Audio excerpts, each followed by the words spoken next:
I'm Tiffany Steinwert, and I work at Stanford University. I serve as the Dean for Religious and Spiritual Life there.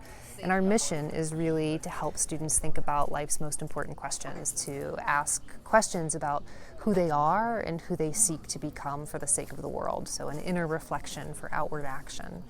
And we teach a course called Spiritual Wellness. And so when we think about wellness or well-being in that way, we think about it as an alignment between the things that you hold most dear, your values. It might be a religious tradition, it might not, but the things that you care most deeply about, that those are in alignment with how you live your life.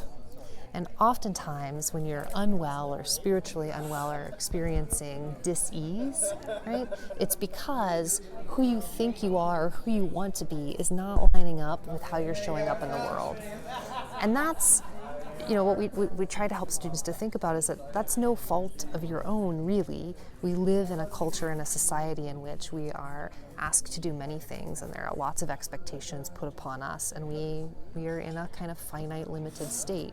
But when we can become conscious about how we want to live, why we want to live in that way, and then we can begin to attune it to how we're showing up in the world, then we feel more spiritually well, right? Then we experience well-being because we are living our lives in the most authentic way that we want to.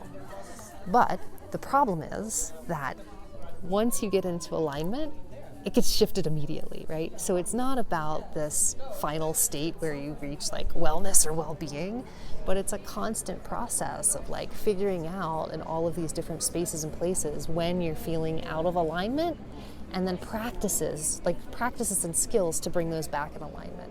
And so you're never finished, you never reach well-being perfection. It's a constant habit or practice that you do that helps you to live your life in the way that feels most authentic, but also good and just for the world, right? So we are always connecting inner work with outer work, right? So who do you want to be for the sake of the world, right? Who are you? Who do you want to become for yourself, but also for the sake of the world, right? You have to marry those two. And so for me, that's what we think about when we think about spiritual wellness at Stanford in our Office for Religious and Spiritual Life.